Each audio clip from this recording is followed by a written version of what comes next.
अस्सलाम वालेकुम everyone and welcome back to my channel. ये गैस ने तो हम सबकी मत ही मार दी है। हमारे यहाँ तो गैस आना बिल्कुल बंद हो गई है। आप लोग क्या गैस आ रही है या नहीं आ रही? आप लोग मुझे प्लीज़ ज़रूर बताइएगा। और देखिए यहाँ पे मैंने ये वाला स्टोव ले लिया है जो कि इलेक्ट्रिक है। एक तरह से ये हॉट प्लेट है और ये हॉट प्लेट जो है ये जलती बंद होती रहती है, एक साथ गर्म नहीं करती। इसका टेम्परेचर 1000 है और 5 इसमें नंबर होते हैं और बस पक जाता है, गुज़ारे लायक खाना बन जाता है। इसमें कुछ ख़ास बर्तन जिसके नीचे इंडक्शन बेस होती है वो अगर आप यूज़ करें तो आपका खाना सही से बन जाएगा। अदरवाइज़ बहुत टाइम लगता है इसमें खाना बनने का। और यहाँ पे मैंने सब चीज़ें डाल दी थी मगर मैं चूल्हा खोलना भूल गई थी। यहाँ पे मैं जो हूँ अमरूद आए थे हमारे घर में, मैं वो वॉश करके रख रही हूँ। चीज़ें बहुत समेट के रखो फिर भी फैल जाती हैं, तो ऐसा तो होता ही रहता है। अमरूद में पत्ते लगे हुए थे, मैंने कहा पत्ते भी साथ साथ निकालती जाऊँ। अच्छा, मुझे आप लोगों से एक बहुत छोटी सी बात क्लियर करनी थी और बहुत मुझे अफ़सोस की बात शेयर करनी है कि मैंने अभी अपने सर्कल में एक बच्चे की डेथ सुनी जिसमें दोनों माँ बाप को मैं जानती हूँ और आई रियली रिग्रेट कि मुझे बहुत अफ़सोस हो रहा था इस बात का। मगर मुझे बहुत बुरा लगता है जब लोग क्या करते हैं कि जब देखते हैं कि किसी के यहाँ किसी बड़े की, छोटे की, किसी जवान मौत होती है या कोई बच्चे की मौत होती है तो वो बजाय कंडोलेंस तो करते हैं लेकिन उसके साथ साथ ये ज़रूर पूछते हैं कि वजह क्या थी मौत की, रीज़न क्या हो गया था, अच्छा ये हुआ था वो। उस वक्त वो ये नहीं सोचते कि जिस बंदे से वो पूछ रहे हैं वो कितना ज़्यादा दुखी है उस वक्त।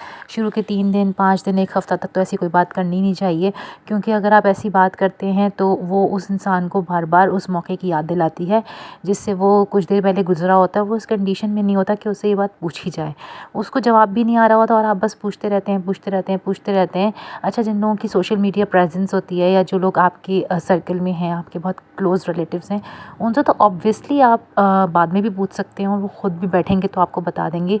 तो प्लीज़ इस बात का ख़ास ख्याल रखा करें कि जब भी आप ऐसी कोई बात सुने या आपको कोई जवान मौत का या किसी बच्चे की मौत का पता लगे तो प्लीज़ आप बार बार ये ना पूछा करें कि क्या हो गया था और कैसे मौत हुई।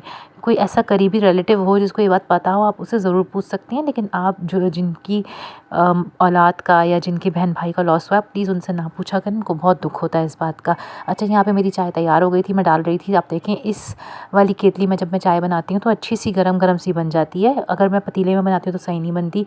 आजकल चिकन बोल दी मैंने, आजकल किचन का भी बुरा हाल हुआ है। पतीले इतने निकले हुए होते हैं इस वजह से, क्योंकि थोड़ा खाना करके बनाती हूँ मैं और पानी गर्म करने के लिए भी मुझे पतीले बाहर रखने पड़ते हैं। यहाँ पे मैंने आपको भी मैं दिखाऊंगी आगे जाके, पानी गर्म करने के लिए पतीले रखे हुए हैं। मैं मेरे हस्बैंड की चाय तैयार हो गई है, उनको देने जा रही थी और यहाँ मैं अब टेबल पे ये चाय रख दूँगी।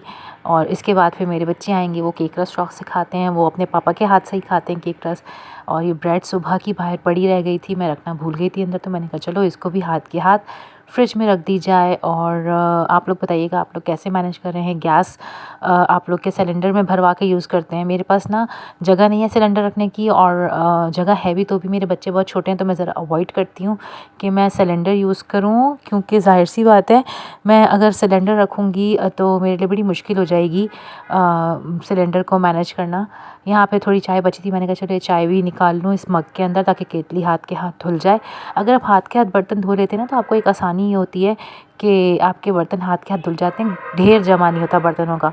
आप देखें यहाँ पे मैंने अमरूदों का पानी निकालने के लिए रखा हुआ था, तो अमरूदों का पानी निकल रहा है और जब ये निकल जाएगा तो मैं फ्रिज में रख दूँगी। फ्रूट्स जब भी हम बाहर से लाते हैं तो हम उसको हमेशा धो के रखते हैं।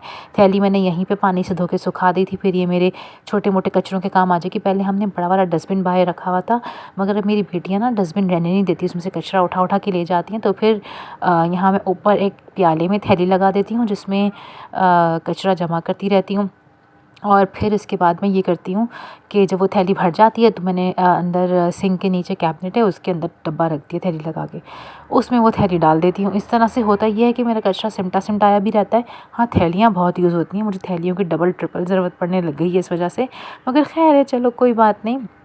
और आप जब किचन बनाते हैं तो आपको ख़्याल रखना चाहिए कि जब भी आप कोई बर्तन मांज रहे हैं या आप बाहर रख के काउंटर टॉप पे कोई काम करें तो प्लीज़ उसके नीचे कोई टॉवल या इस तरह की चीज़ रख लिया करें, इससे गंदगी कम होती है, पानी नहीं बहता और मैं तो अपनी जो छोटी मोटी चीज़ें हैं यानी कि तार है बर्तन मांजने का और स्पंज वगैरह है उसको भी एक डब्बा रखा हुआ है, मैं उसमें रखती हूँ।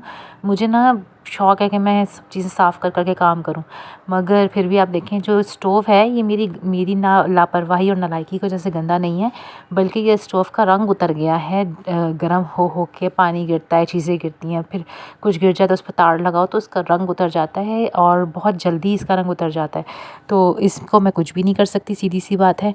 बहरहाल गैस वालों को तो अल्लाह ही पूछेगा, मैं तो रोज़ कंप्लेन करती हूँ, लेकिन कंप्लेन कर के अब तो मैं थक गई हूँ, मेरी उँगलियाँ भी टूट गई हैं कंप्लेन कर के। और अगर आप लोगों को कोई हल पता है इसके अलावा तो मुझे ज़रूर बताइएगा और दुआ कीजिएगा कि हमें एटलीस्ट रमज़ान में गैस मिल जाए, क्योंकि रमज़ान इस पर गर्मियों में आ रहा है, जिस चीज़ की मुझे बहुत खुशी है। चलें, अब मैंने कहा आप लोगों से थोड़ी बहुत बात कर ली जाए थोड़ा काम करते करते।